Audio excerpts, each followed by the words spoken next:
할렐루야. 수업을 강의하겠습니다. 자, 17번째 강의죠. 자, 제6장 예레미야의 소명, 예레미야 선지자에 대해서 이제 공부를 해보도록 하겠습니다. 자, 이 순서를 조금 좀 바꿀게요. 지금 우리가 224페이지죠. 224페이지 제6장 예레미야의 소명부터 그 다음에 7장 예레미야의 성전설교, 그 다음에 제8장 선한 말을 성취할 날이 이르리라 하고, 이제 여기까지죠. 여기까지 9장하고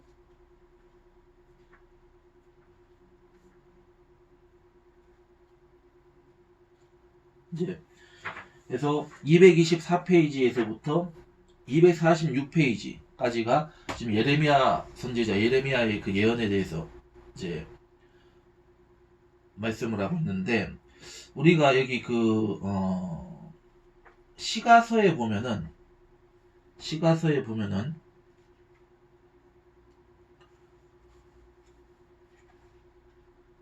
잠시만요.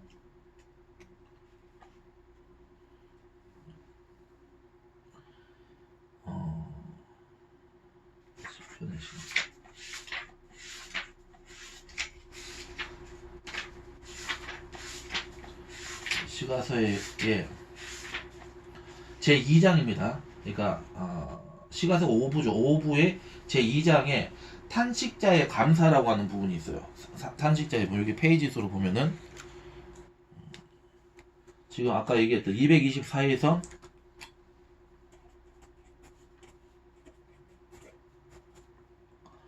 246페이지가 이제 그 예레미야 부분이죠. 그 다음에 297페이지부터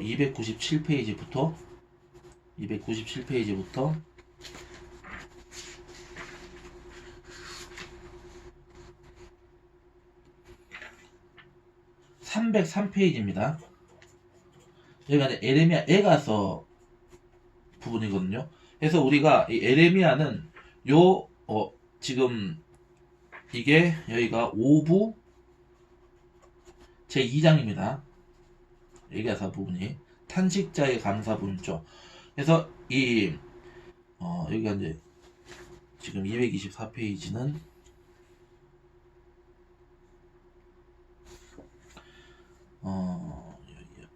여기가 4부죠. 지금 우리가 하고 있는 4부란 말이죠. 제4부, 여기는 4부 6장 제6장부터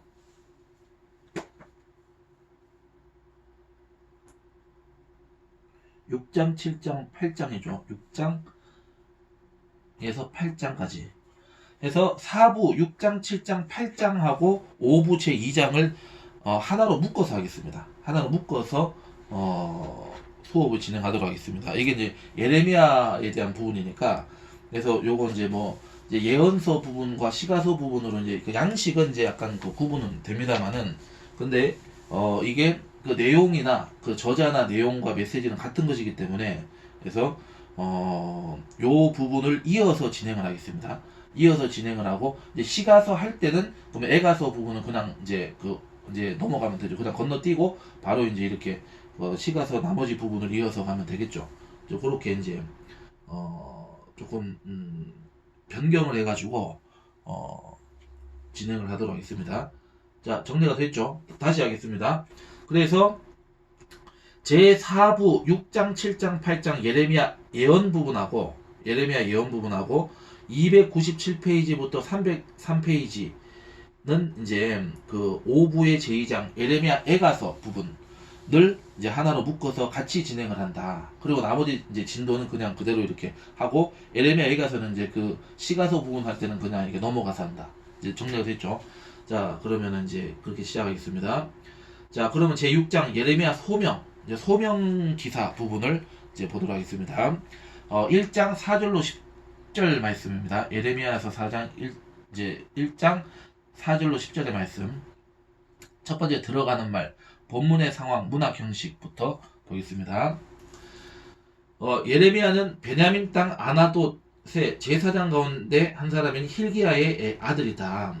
아나돗은 이 이스라엘의 정통 제사장이었던 아비아달이 아도니아의 왕위의 계승을 지지했다는 이유로 이 솔로몬이 왕위에 오른 후 결국 추방당하고 낙향한 장소이다. 이 예레미야의 아버지인 힐기야가 아비아달의 후손인지는 분명하지 않다.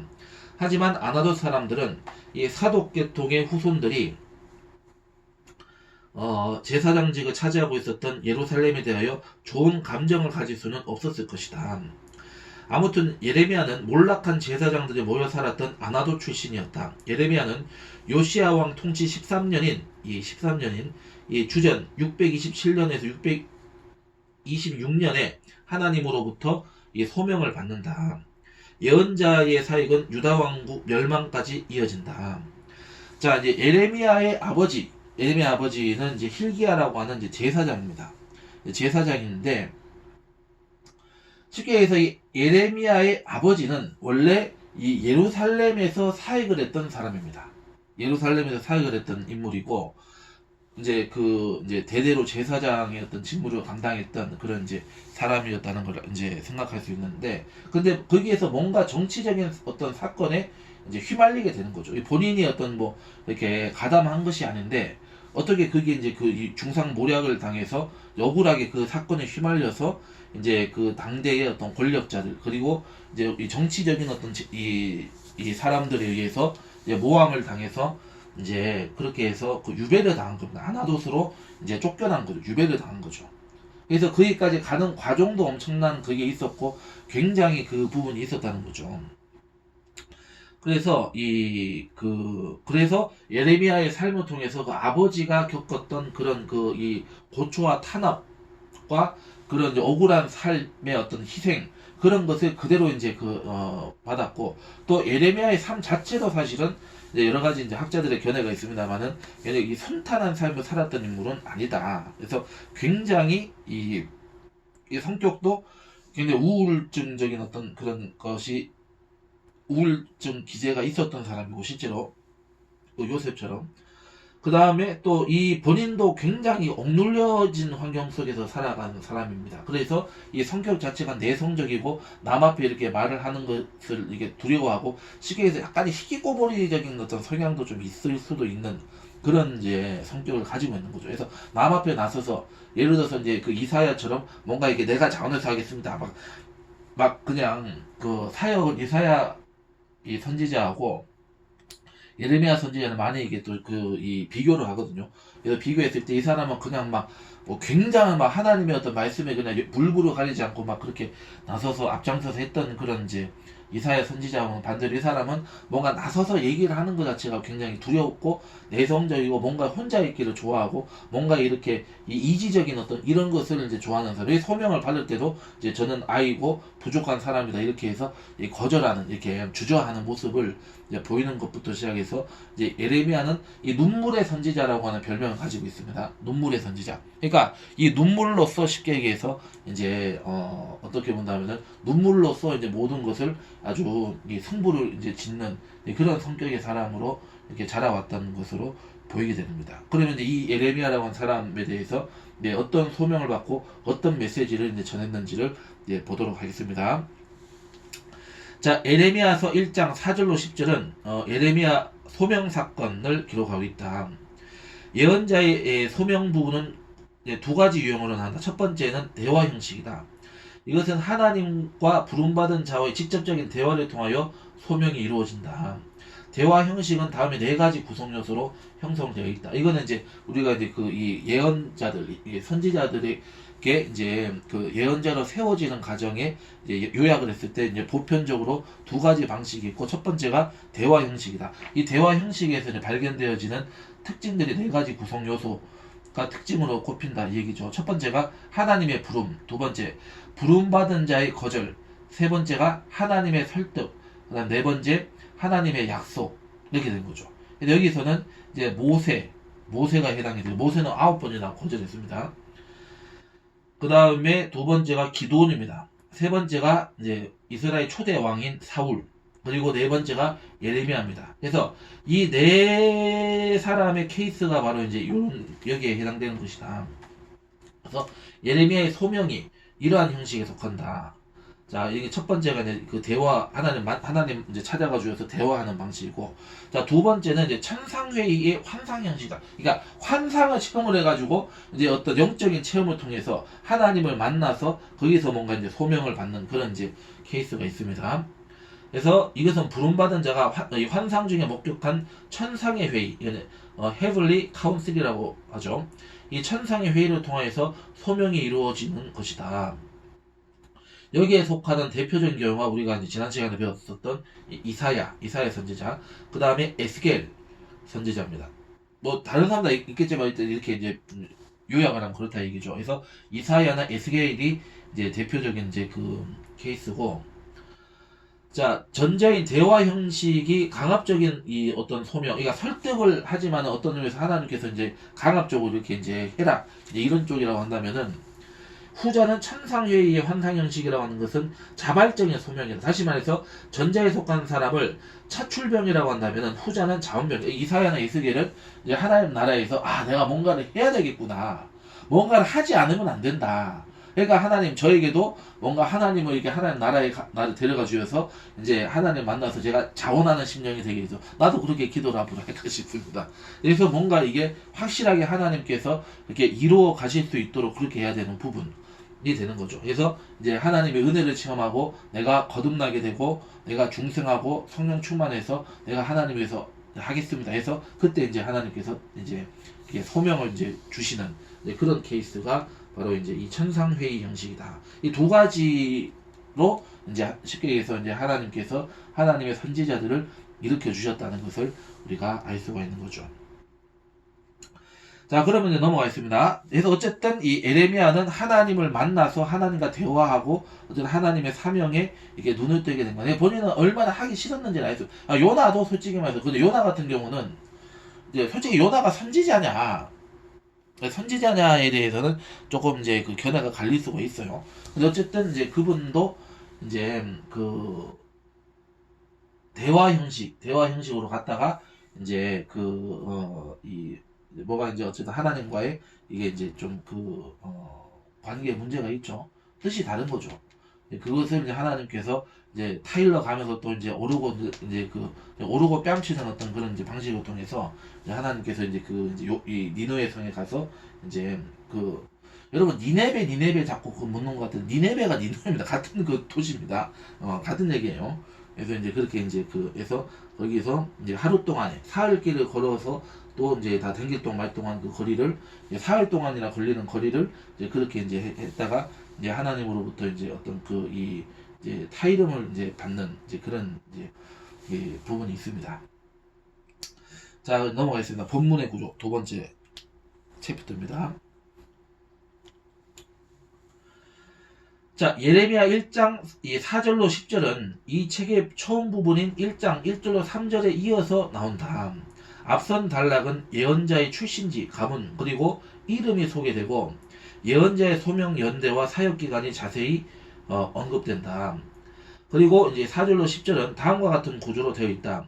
4절은 말씀, 사건, 양식을 이제 취하는 메시지다. 그 다음에 5절에서 8절은 이 대화를 통한 소명, 그 다음에 9절로 10절은 성직 수여를 하시고 메시지의 내용을 풀어주고 있다 이렇게 보고 있습니다. 그래서 5절은 하나님의 부름, 6절 부름받은 자의 거절, 7절 하나님의 설득, 8절 하나님의 약속, 9절 성직을 수여하고 이제 그 예언자 지금 주고, 그 다음에 이제 10절 메시지 내용, 그걸 뭐를 예언의 메시지를 이제 네가 전해야 될 메시지를 이제 전달하는 그런 말씀이다 보시면은 되는 겁니다. 자, 넘어가서 이제 세 번째 본문의 내용을 이제 들어가 보도록 하겠습니다. 자, 첫 번째 말씀 사건 양식에 대해서 이제 그 4절의 부분을 공부할 것이고, 두 번째 대화를 통한 소명에서 이제 소명을 주는 사건이 기록이 되어 있죠. 5절로 8절입니다. 그 다음에 세 번째가 이제 성직 수요와 메시지의 내용이다. 그래서 9절로 10절. 그 다음에 네 번째 나오는 말, 신학적 메시지 이렇게 되어 있습니다. 자, 그럼 첫 번째, 그는 이제 말씀 사건 양식이 무엇인지를 이제 더 공부해 보도록 하겠습니다. 자, 예레미야의 소명 보도는 야훼의 말씀이 내게 임하니라 라는 소위 말씀 사건 양식으로 시작된다. 한 인간의 전 생애를 결정짓는 사건의 도입치고는 눈에 띌 정도로 너무나 간단하다. 선배 예언자인 이사야는 그의 소명 체험에서 천상의 존재 스랍들에게 둘러싸여 높이 들린 야훼의 보좌를 본다. 후배 예언자인 에스겔은 불이 번쩍번쩍하고 그냥 광채가 발하는 이 신기한 사건에 목도하고 결국 야훼의 영광의 형상의 모양을 본다. 그러나 예레미야의 소명 체험은 야훼께서 그 손을 내밀어 그의 입에 대신 사건 이외에는 별다른 신비한 것이 없다. 그의 소명에는 이 이사야와 에스겔 예언자와 같은 특별한 신비 체험이 없다. 단지 야훼의 말씀이 임한 것뿐이다. 하나님의 말씀 이외에 더 이상 계시의 종류와 방법에 대해서는 언급이 없다. 그러나 예레미야에게 중요한 것은 하나님의 만남의 양식이 아니라 하나님과 만남의 형식이 중요한 게 아니라 만나는 사건 자체와 그에게 주어진 말씀의 내용이었다. 야훼의 말씀이 그에게 임한 것이다. 야훼의 말씀은 그에게 임했다 얘기입니다. 예언자에게 있어서 이보다 더 중요한 것이 있을까? 하나님의 말씀의 대언자 인 메신저들에게는 신비한 체험도 중요하지만은 이보다 더 중요한 것은 말씀의 주어짐이라 할 수 있다. 그러니까 말씀을 전하는 자, 이것이 바로 하나님의 일꾼의 핵심적인 역할이다. 말씀은 줬다. 그러면 그걸로 어떻게 보면은 더 이제 될 수 있다. 그 굳이 그냥 뭐 영적인 체험을 하고 그냥 막 남들에게 그냥 막 이렇게 막 얘기할 수 있는 이제 그것도 중요하지만은 사실은 하나님을 만나고 인격적인 대화를 하고 거기에서 하나님의 말씀을 소명으로 받는 것, 이것이 핵심적인 이제 포인트가 돼야 된다. 그것을 말씀하고 있는 거죠. 우리가 사역도 마찬가지예요. 자꾸 우리가 신비적으로 이렇게 가는 거, 물론 그 하나님의 허락하신 가운데 신비적인 부분이 분명히 있을 수 있죠. 그거 좋은 것입니다. 그거는 성령님의 역사가 맞죠. 그런데 너무 그쪽으로 가고 말씀에 포커스가 맞춰지지 않으면 이게 우리가 또 이게 그 영이 열리게 되면 이게 그 온갖 그 악한 영들 들어갔다 나왔다 하기 때문에 이게 또 잘못 이게 또 이제 포커스가 맞춰지면은 또 이게 실제로 잘못된 길로 갈 수가 있기 때문에 우리는 늘 그래서 그런 어떤 영적인 체험이 아니라 어떤 그런 부분이 아니고 이제 결국은 우리가 하나님의 말씀을 체험하는 것, 말씀의 어떤 은혜 속에서 살아가는 것이 제일 중요하다. 이렇게 우리가 얘기를 해야 되는 거죠. 자, 두 번째, 그 이제 상황을 보면은 이제 대화를 통한 이 소명을 주신 사건이다. 이 얘기를 하고 있습니다. 1장 5절로 8절이죠. 자, 하나님은 예레미야를 이 복중에 짓기도 전에 그를 알았고 그가 태에서 나오기 전에 그를 구별하였다. 여기서 안다로 번역된 히브리어는 야다입니다. 야다는 단순히 지적인 알물, 지식적 알물 넘어가지고 상대의 생각, 의도, 그리고 감정적 차원, 즉 총체적인 인간을 대상으로 하는 알물 뜻한다. 또한 여기에서 내가 너를 알았다라는 표현은 내가 너를 선택하였다라는 뜻을 가진다. 그리고 다음에 나오는 구별하다라는 말은 이 히브리어 카다시인데, 카다시라는 말은 문자적으로는 거룩하게 하다라고 하는 말인데, 이는 윤리적이거나 도덕적인 품성 또는 자질을 가리키는 말이 아니라 일상적인 쓰임새에서 벗어나서 특별히 취급받게 되었다는 뜻이다. 즉 하나님께서 쓰시기 위해서 따로 떼어 놓았음을 의미하는 종교적인 개념이다. 예레미야는 특별한 존재로 선택된 것이다. 이러한 일이 태어나기 전에 결정되었다는 것은 직무의 불가피성을 표현한 것이다. 예레미야는 출생부터 세상과의 관계에만 얽혀있는 자연인이 아니고 이제 그곳에서 벗어나 일평생을 하나님과의 관계 안에서만 삶의 의미를 갖는 신앙인이며 하나님이 주신 삶의 과제로 항상 씨름하는 사명자인 것이다. 이러한 이유로 예레미야의 길은 하나님께 붙들린 이 사람들의 삶은 항상 하나님의 뜻에 초점이 맞추어져야 한다는 것을 우리가 이제 알 수가 있는 거죠. 예레미야는 열방의 선지자로 세움을 받는다. 열방의 선지자. A prophet to the nation. 열방이라고 하는 것은 뭐야? 열방은 전 인류, 전 이제 세상 이걸 얘기하는 거죠. 자, 열방이라는 것은 우리가 이 히브리어로 고임이라고 합니다. 고임. 이것은 민족들을 가리키는 말이다. 이 단어는 주로 이방 민족들을 뜻하지만 때로는 유다 백성을 가리키기도 한다. 따라서 열방이란 유다를 포함한 이방 민족들 모두를 가리키는 말이다. 그래서 예레미야의 사명은 유다를 포함한 이방 나라 전체를 위한 것이며 오직 유다만을 위한 사명은 아니었다. 그는 맹목적인 국수주의자들이나 편협한 민족주의자들과는 다른 길을 걸어야 했다. 야훼 하나님의 주권에는 어떠한 한계도 없기 때문에 예레미야의 사역 범위도 한계가 있을 수 없다. 야훼 하나님이 전 세계의 하나님이시기 때문에 하나님의 종들은 전 세계의 종으로 당연히 전 세계를 향한 하나님의 뜻을 간파하고 전해야 한다. 예레미야에게 주어진 사명과 같이 하나님의 사람들의 사명은 전 세계를 상대로 하는 임무라는 사실을 잊지 말아야 한다. 예레미야의 탄식이죠, 탄식. 슬프도소이다, 슬프도소이다. 이런 반응이 나타나게 되는데, 히브리의 문자적 의미는 라고 하는 외침하고 같은 것이죠. 자, 예레미야의 탄성은 그가 공포와 절망감에 사로잡혀 있음을 잘 드러낸다. 예레미야는 하나님의 부름을 거절할 수밖에 없었다. 그는 거절의 근거로 그가 처한 현 상황을 다음과 같이 제시한다. 나는 아이라 말할 줄을 알지 못하나이다. 이렇게 얘기했습니다. 이러한 이제 그 다른 뜻을 표시하는 것은 절대로 못합니다라는 뜻이 아니고 아직은 아닙니다라는 뜻이다. 그러니까 기다리는 거죠. 기다리는 거죠. 좀 기다려 달라는 거죠. 그러니까 기다려 달라는 거죠. 그리고 여기서 아이로 번역된 히브리어는 나하르입니다. 나하르. 나하르는 정확하게 그 나이를 한정하기 어렵지만 보통 소년이나 청년을 가리키는 말이다. 청소년기는 경험이 부족하고 아직은 성숙하지 못한 상태다. 따라서 그에게는 백성들을 설득할 만한 능력과 언변이 부족하다. 사실 소명 당시 아이에 지나지 않았던 예레미야는 백성 전체를 향하여 발언할 만한 능력도 없었고 적기도 아닐 뿐만이 아니라 적절한 시기도 아닐 뿐만이 아니라 그만한 자격도 없었다. 이러한 권위의 부재로 그에게 주어진 이 과제라고 하는 것은 예레미야 입장에서 봤을 때는 사실상 불가능했다. 즉 자격 미달과 임무의 불가능성이 그가 제시한 거절의 이유라고 할 수 있다. 근데 이거는 우리가 돌이켜 생각하면 그럼 이렇게도 볼 수 있는 거죠. 그러니까 예레미야 입장에서는 내가 조금 더 쉽게 해서 공부도 하고 신학적인 그런 이제 훈련과 연구도 하고 그 다음에 내가 좀 더 쉽게 해서 영적인 능력을 하나님에게서 받아서 그러니까 하나님이 나를 책임져 주셔야지 나를 책임져 주시면 내가 어떻게 할 수 있겠느냐 사실 이렇게도 볼 수가 있는 거예요. 이렇게 해석을 할 수가 있는 그런 반응이라고 볼 수가 있는 거죠. 그러니까 내가 어느 정도 쉽게 얘기해서 이제 그 능력도 갖추고 영성도 돼야 되고 또 커리어도 갖추어서 또 나이도 조금 이렇게 돼 가지고 가야 되지 않겠습니까? 그래서 주님 조금만 기다려 주십시오. 이렇게 얘기를 하는 거죠. 자, 그런데 하나님은 생각이 다르셨습니다. 하나님은 예레미야의 이러한 이의제기에 대해 즉시로 답변하시고 설득하신다. 첫째, 여기에는 하나님의 부르심을 입은 자들은 자신의 능력이 아니라 부르신 자의 능력에 의존해야 한다는 뜻이 담겨있다. 인간의 부적격성과 무경험은 오히려 하나님의 가능성이 발휘될 수 있는 기회가 되기 때문이다. 둘째, 부름받은 자가 스스로 부족하고 자격 미달이라고 생각할 때가 바로 하나님이 쓰시기에 적기라는 뜻도 내포되어 있다. 자신의 능력과 자격이 충분하다고 생각한다면 그 일은 맡기신 이의 일이 아니라 자신이 하는 일이 되기 때문이다.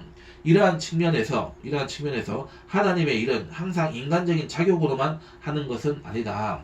하나님의 부르심, 즉 소명, 그 하나만으로도 충분할 때가 있다.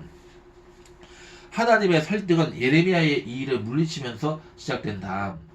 7절에서 이렇게 말씀하고 있죠. 너는 아이라 하지 말라. 내가 너를 누구에게 보내든지 너는 가며 내가 내게 무엇을 명하든지 너는 말할지니라. 그러니까 내가 너에게 그 예수님께서 말씀하시죠.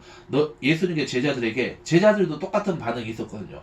어떻게 해야 돼? 그러니까 너희들 염려하지 마라. 그러니까 그리고 너희들에게 구변의 지혜를 줄 것이고 누구든지 너희를 대적하는 자들이 이제 쉽게 변박할 수 없는 구변과 지혜를 줄 것이다. 이렇게 그 예수님이 말씀하신 것처럼 지금 하나님 바로 똑같은 하나님이시기 때문에 하나님께서 예레미야에게 내가 너에게 네가 전할 말을 다 줄 것이고 내가 너에게 능력을 줄 것이고 내가 너를 이제 함께 해줄 것이다. 이거를 정확하게 하나님이 이제 말씀해 주시는 거죠. 자, 그래서 예레미야에게 주어진 일은 하나님이 가라고 하는 곳에 가서 전하라고 하신 말씀을 전하는 것 뿐이다. 요나와 같은 거죠. 자, 여기에서 하나님이 예레미야에게 청중을 설득시키라고 요구하지 않는 점에 주목해야 한다. 예언자는 말씀에 심부름꾼으로 이 보냄을 받은 장소에서 주어진 말씀만 전달하면 된다. 전달자의 책임은 그가 전한 메시지에 대한 청중의 수용 여부에 있는 것이 아니다. 그들은 심히 패역한 자라 그들이 듣든지 아니 듣든지 너는 내 말로 고할지어다. 이렇게 얘기하는 거죠. 다만 전달자의 책임은 그가 받은 메시지를 가감하거나 왜곡하지 않고 있는 그대로 제대로 전달하였느냐에 있는 것이다. 즉 메신저들에겐 말씀의 정확도가 말씀의 전달력이나 말씀의 설득력보다 훨씬 더 중요한 것이다. 그렇다면 오늘의 메신저들이 정녕 의식해야 하는 것은 메시지를 듣는 회중의 숫자나 그들의 반응보다는 오히려 매 순간 자신이 주신 이 메시지의 오차를 계산하고 계시는 하나님이어야 하지 않을까. 그러니까 반응이 중요한 게 아니라 열매가 맺으려면 아무 중요한 것이 없다. 아무 중요한 것이 없다. 하나님께서는 때로는 이 호세아나 우리가 하박국이나 하박국 선지자가 뭐라고 했을까? 소출이 없고 외양간에 소가 없고 양이 없을지라도 나는 야유로 인하여 즐거워하리라. 이게 하박국이 이렇게 외치잖아요.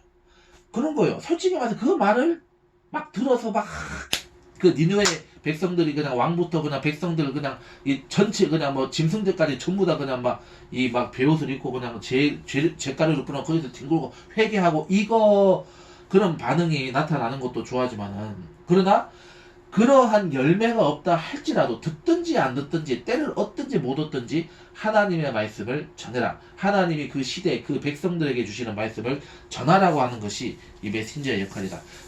그러니까 열매가 있고 없고라는 것은 우리가 어떤 의미에서 본다면은 부끄러워할 게 아무것도 없는 거예요. 왜? 하나님께서 그렇게 하시기 때문에. 제가 이 지난주에 이제 이 저자의 강의가 있을까 싶어서 한번 찾아봐서 유튜브에. 실제로 이제 이 교재에 대한 강의는 사실 없지만은 이제 구약 성서 개론, 구약 신학에 대해서 이렇게 구약학을 가르치는 이제 한 세대 강의를 이렇게 들었는데 그분이 그런 말씀을 하시더라고요. 자기가 제일 존경하는 사람들이 누구냐? 이 존경하는 이 선교사님들이 누구냐? 일본 선교사들. 일본에 가서 지금 선교하시는 분들을 정말 존경한다. 그러니까 이 일본은 정말 선교하기가 쉽지 않습니다. 차라리 그냥 뭐 인도처럼 뭐 귀신이 그냥 노골적으로 나 귀신이야, 깍꿍 나 귀신이야, 너 어디라고 너 기어들어서 너 꺼져, 뭐 이렇게 하면 귀신들이 그냥 막 공격을 하고 막 그런 게 차라리 나을 수 있어요. 왜냐 그 귀신을 하나님 물리쳐 주시면 이겨내기만 하면은 그 귀신은 쫓겨나고 성령께서 이제 인도하시기 때문에 이거 바로 받아들여서 그렇기 때문에 지금 인도가 이 보고마율이 굉장히 높은 나라잖아요. 보고마율이 생각보다 높은 나라입니다. 이 부흥이 되고 있는 나라거든요. 차라리 그렇게 노골적으로 귀신이 드러나서 그렇게 하면은 차라리 나을 수가 있어요. 물론 이 일본도 귀신들이 노골적으로 이제 여기 우리 집에 왜 왔어? 이런 분위기가 분명히 있어요. 근데 여기는 아주 깔끔하고 아주 질서정연하면서 아주 그 완고함과 고집이 장난이 아닌 민족이에요. 그래서 이거 깨부시기가 정말 어렵습니다. 그래서 솔직히 말씀드려서 진짜 일본 민족은 야 진짜 저 민족 저거 그냥 뭐 해야 되나?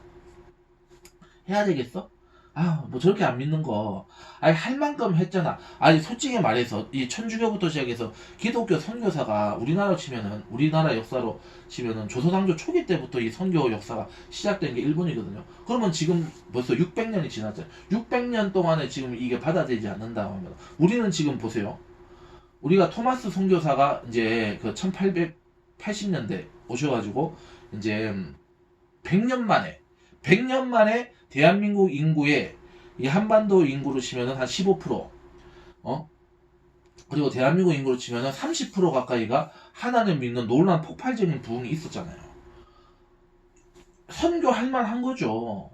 이렇게 부흥을 한 민족이 어디 있어요? 한국 교회 역사, 한국 선교사는 정말 그 역사는 놀라운 역사고, 누구든지 이 한국 역사를 보는 사람들은 아주 그냥 입이 쩍 벌어지는 거죠. 어떻게, 대단하다. 어떻게 이렇게 복음이 폭발적으로 반응이 있을까. 대단한 거죠. 지금도 하나님, 그 은혜로, 지금, 걸 기반으로 우리가 지금 한국교회가 존재하고 있는 것이거든요. 근데 일본은 그거보다 어마어마하게 더 많은 사람들이 죽었습니다. 여러분, 일본의 그 순교자의 역사라고 하는 건 여러분 말도 못하는 거예요. 우리나라도 순교자가 많이 나왔습니다만은 비교가 안 돼요. 일본의 그 순교자의 그 행전이라고 하는 거는 이거는 비교할 수 없는 겁니다. 그런데도 1%도 안 되잖아. 1%도 진짜. 그러니까 그런데 여러분, 그러면 하나님 앞에 그러면 나중에 서게 됐을 때 그럼 일본 선교사, 일본에서 목회했던 분들이 그럼 다 하나님이 너 뭐 실적도 이렇게 별로 없고 너희들 악한 것들 다 지옥으로 가 이렇게 하실 거예요. 그들에게 얼마나 큰 상급이 기록되어 있겠어요. 또 우리가 이렇게 생각할 수 있는 거죠.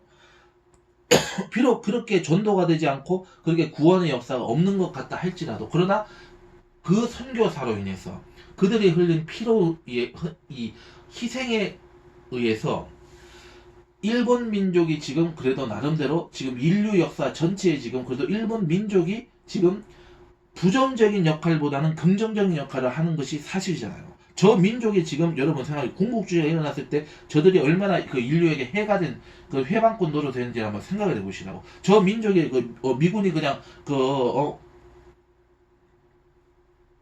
이겼다고 해서 원자탄 2방 날리고 일본에게 60개 도시를 그냥 네이팜탄으로 그냥 유리는 했다고 해가지고 그들이 그냥 뭐 거의 100만 명 가까운 사람이 죽어서 항복했다고 해서 그 사람들 생각이 바뀌었어요. 아닙니다. 그렇게 해서 미국이 이제 미 군정 이제 연합국 사령부가 이제 4년인가 5년이죠. 그래서 이제 그 45년 9월 2일부터 이제 52년 4월 28일까지 이제 그 일본을 다스리면서 이제 근대 민주주의 국가로 체제를 완전히 바꿔버리는 거죠. 그렇게 바꿨다고 해가지고 일본 민족이 그렇게 달라질 수 있어요. 천만의 말. 그건 하나님의 은혜라고 하는 거예요. 그래서 어쨌든 일본 민족이 일본 그 선교사들의 그런 희생과 그런 순교의 피해에 의해서 그들이 전체 인류에게 있어서 인류 역사에 있어서 나름대로 지금 기여하고 있다. 기여하고 있다. 지금은 우리가 이 트럼프 정권 시대, 이 바이든 시대를 거쳐서 어쨌든 우리 한미 동맹을 지키게 하고 이 한국 땅에 어쨌든 미군이 나가지 않는 역할도 지금 일본이 하고 있잖아요. 그러니까 눈에 보이진 않습니다만은 그렇게 민족 전체가 뭔가 인류 보편의 어떤 가치에 이렇게 이제 순복하는 그런 역사가 되는 것이 일본 민족이 뛰어나서 일본 민족이 선한 게 있어서 그게 된 게 아니거든요. 그 배후에 하나님의 은혜가 분명히 있고 그리고 일본 민족을 하나님의 은혜를 부어주시기 때문에 지금 저들이 저렇게 군국주의로 지금 가지 않고 어느 정도 브레이크가 걸려서 견제받고 있는 상태에 지금 백성들이 어쨌든 지금의 이 체제에 대해서 저렇게 지금 지지하고 있다는 것은 저거 기적인 겁니다, 여러분. 그래서 이제 우리가 이제 또 제가 얘기하면 이게 이제 이사야서 19장의 말씀대로 저 완악한 애굽과 시리아를 하나님 변화시키는 것처럼 하나님 마지막 때에 있어서 일시적으로 길지 않은 그 잠깐의 시기 동안에 일본 민족의 마음을 여셔서 어려운 그 엄청난 그 부흥의 역사가 있을 것으로 저는 믿고 있어요. 그거 준비하고 하나님 준비시키고 있는 것이거든요. 그렇기 때문에 지금 내가 전도 아무도 오지 않는다, 교회가 부흥이 없는다, 다들 이제 투잡 쓰리잡을 하고 다른 일을 하고 이렇게 이제 목회자분들이 살고 있다. 우리나라도 그렇습니다만 절대 그거 하나님 앞에 우리가 그거 죄 아니라고, 하나님 앞에 우리가 부끄러워할 일 아니라고, 하나님 앞에 우리가 회개할 일 아니다. 오히려 하나님께서는 그것을 지금 하나님을 사용하고 있고 지금 그렇게 지금 물을 주고 지금 자라게 하신다. 그래서 지금 일본 교회는 이 600년의 역사 동안에 뭘 하고 있냐? 씨앗을 심고 물을 주고 자라게 하시는 것. 그러니까 바울은 심고 아볼로는 물을 주었으되 자라게 하시는 누구시다? 하나님이시다고 고린도전서 얘기하고 있잖아요. 그렇기 때문에 바로 일본 역사 속에서 그러한 은혜가 있다는 거예요. 그에 대해 결론은 뭐예요? 그럼 일본 민족 그런 반응 없고 그거 받아들이지 않는다고 해서 그럼 거절한다고 해서 그럼 전도 안 해야 되겠어요? 선교하지 말아야 되겠어요? 해야 된다는 거죠. 마찬가지죠. 에레미야 입장에서 듣든지 아니 듣든지 에레미야 너는 가서 내 말씀만 왜곡하지 하고 이게 섞지 말고 빼지 말고 그대로 전하면 된다. 일을 하시는 분은 누구시다? 하나님이시다. 그거를 우리가 볼 수가 있는 거죠. 그래서 우리가 이 땅에서 비록 우리가 어떤 열매가 없다 할지라도 그러나 돌이켜 봤을 때 하나님께서 그들을 인도해 주신다라고 하는 것을 우리가 생각해야 되는 것이죠. 아멘. 예. 자, 그래서 너무 은혜가 넘쳐가지고 이게 그냥 진도 그냥 이거 다 순서도 좀 다 까먹어버렸는데, 자, 그래서 229페이지 이제 두 번째 단락이죠. 자, 그래서 하나님은 예레미야에게 그들로 인하여 두려워 말라라고 권면하신다. 여기에는 예레미야가 감당해야 될 임무가 위협적인 적대감을 유발시킬 것이라는 사실이 전제되어 있다.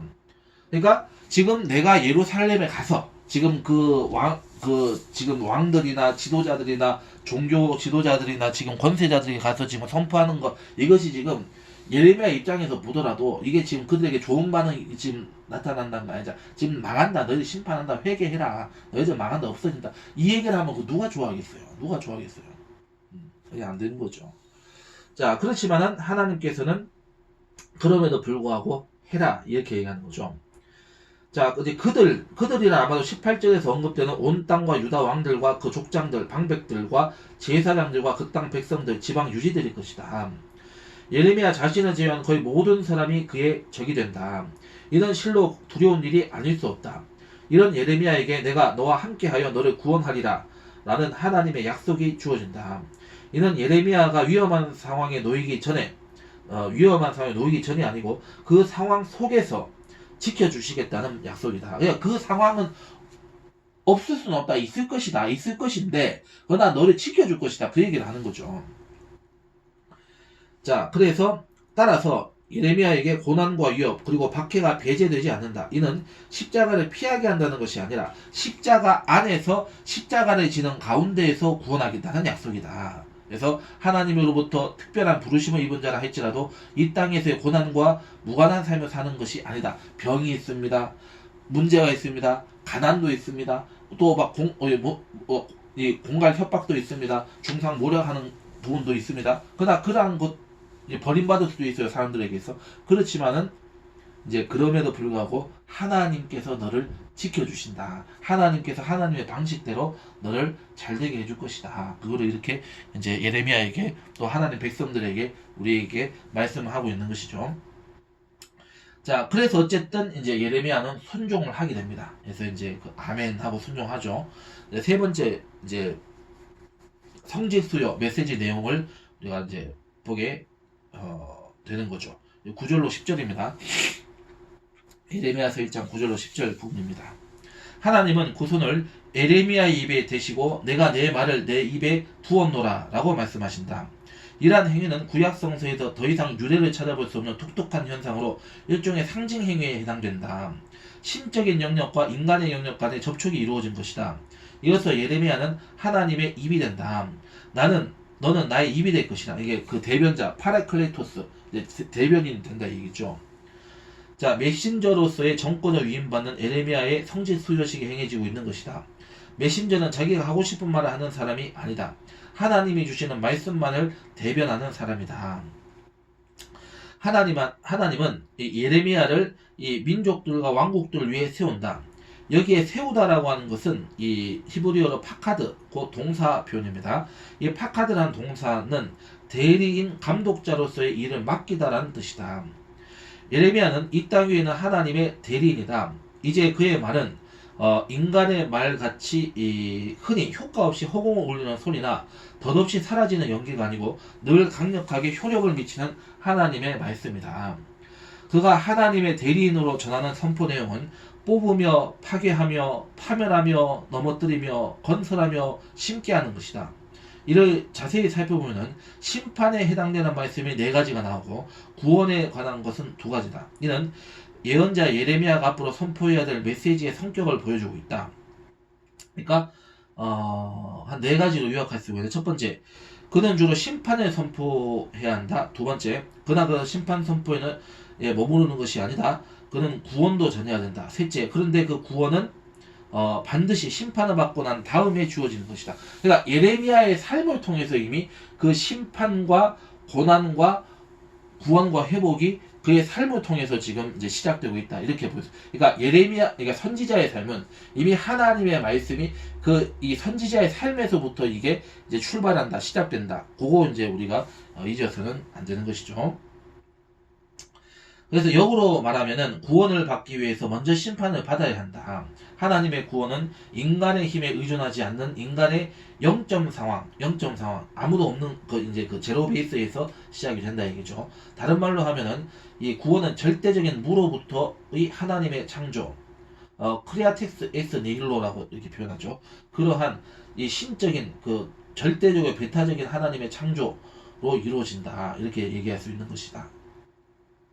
예언자정의 선포란 모름지기 현실에 대하여 먼저는 비판적이다. 그러나 거기서 그치면 미완성이다. 청중의 기대를 뛰어넘는 희망도 포함한다. 예언자는 결국 구원과 희망을 선포하는 자다. 예언자는 맹목적인 낙관론에 사로잡힌 사람에게서는 하나님의 심판을 예고하고 절망적인 비관론에 포로된 사람들에게는 하나님의 구원을 약속한다. 예언자는 그 시대가 보지 못하는 앞선 시대를 먼저 깨닫고 내일의 눈으로 오늘을 해석하기 때문이다. 그 얘기입니다. 자, 이제 나오는 말 시각적 메시지가 무엇인지 보겠습니다. 첫 번째, 두 가지로 요약할 수 있는 첫 번째, 세상은 이미 만들어진 자를 택하지만 하나님은 먼저 택하시고 만들어 가신다. 이 말씀하시고, 두 번째, 하나님은 무풍지대가 아니라 폭풍지대에서 당신의 사람과 동행하신다. 이 얘기입니다. 자, 예레미야의 소명 사건은 하나님의 부르심과 예언자의 거절이라는 밀고 당기는 대화를 통하여 이루어진다. 예레미야는 세상에 태어나기도 전에 소명을 받은 자였다. 그는 어린 나이에 이르러 이러한 사실을 깨닫는다. 그는 전혀 준비되지 못한 자신을 바라보면서 소명을 거부한다. 그러나 하나님은 이 거부를 물리치고 집요하게 설득하신다. 그리고 하나님의 동행을 약속하신다. 하나님의 인물 등용 방식은 세상과 다르다. 세상 사람들은 이미 만들어진 자를 택하지만은 하나님은 먼저 택하시고 만들어 가신다.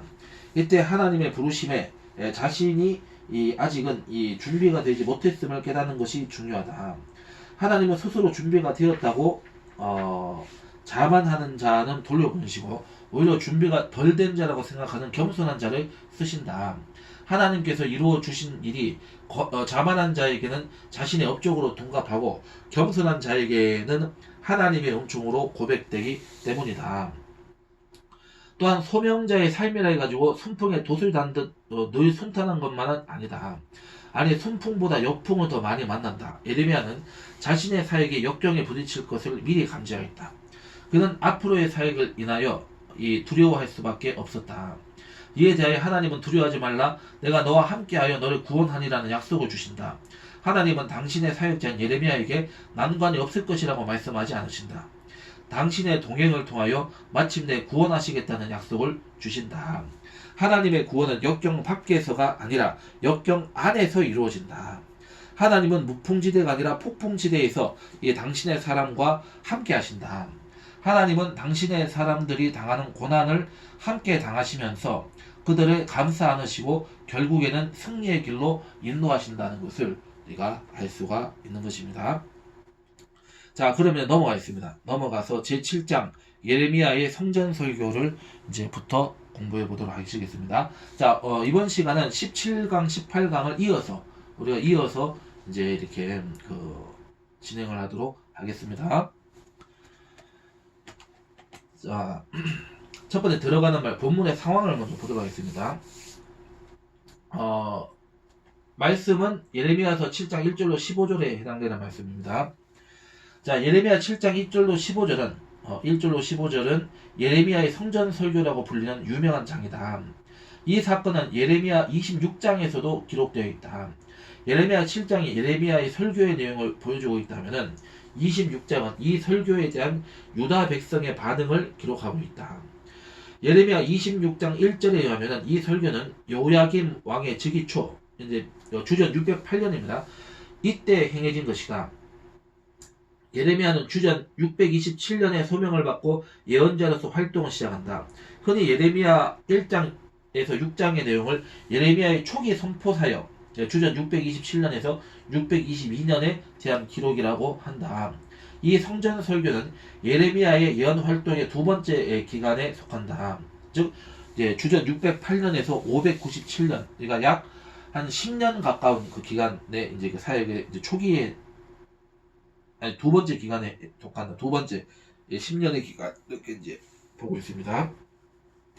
따라서 이 예언자는 이 요시야의 종교 개혁이 시작하는 해 주전 622년부터 침묵기에 들어간 것으로 볼 수 있다. 자, 요시야는 우리가 이사야가 선지자로 세움받던 때의 그 죽은 왕이 누굽니까? 바로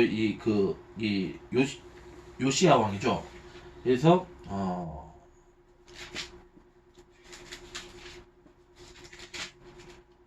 아니다. 이거 우시야 왕이에요. 우시야 왕. 요시야 왕이 아닙니다. 죄송합니다. 제가 틀렸습니다. 수정하겠습니다.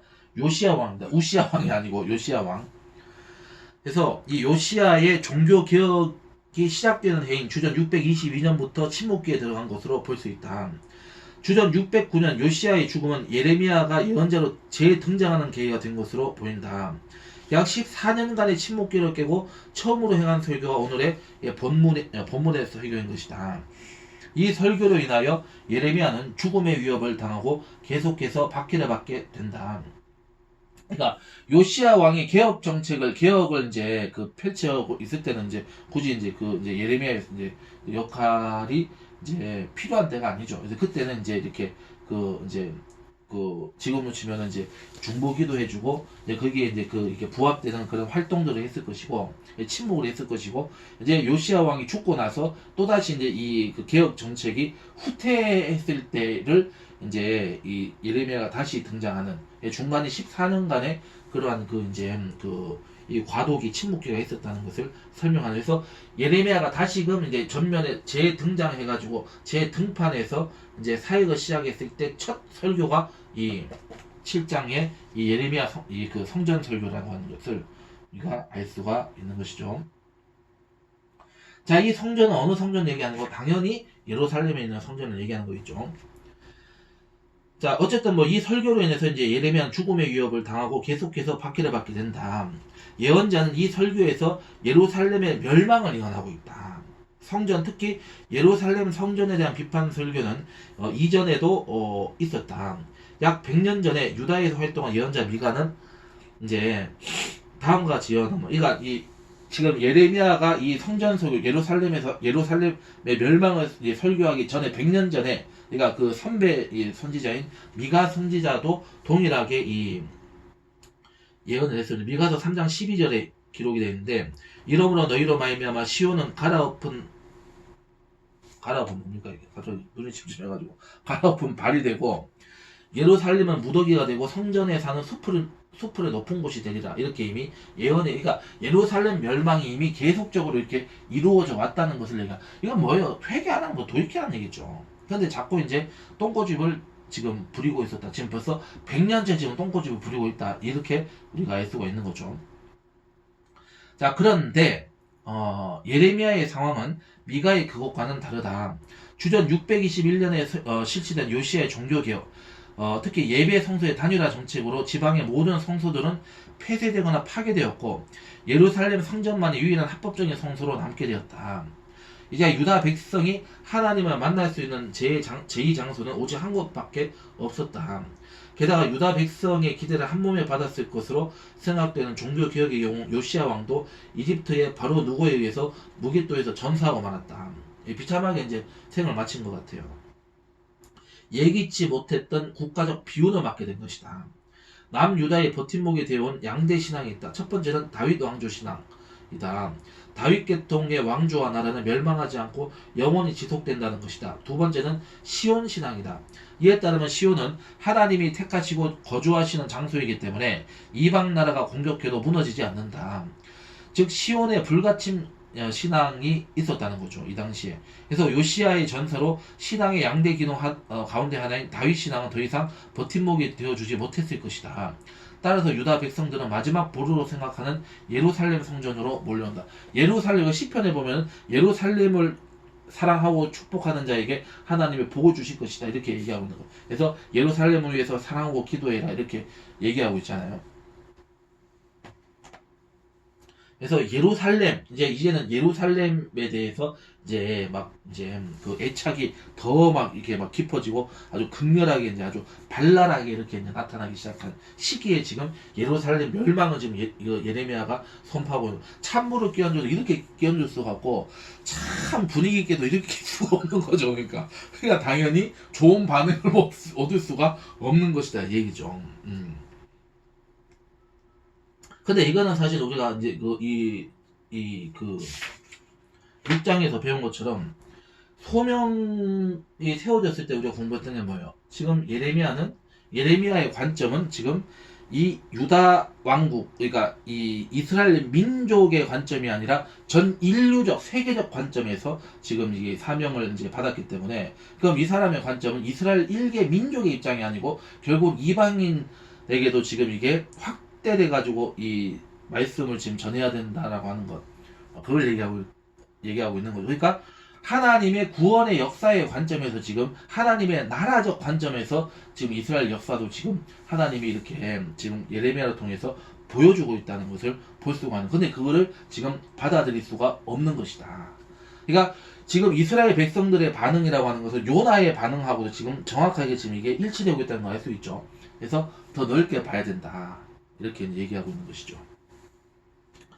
자, 그래서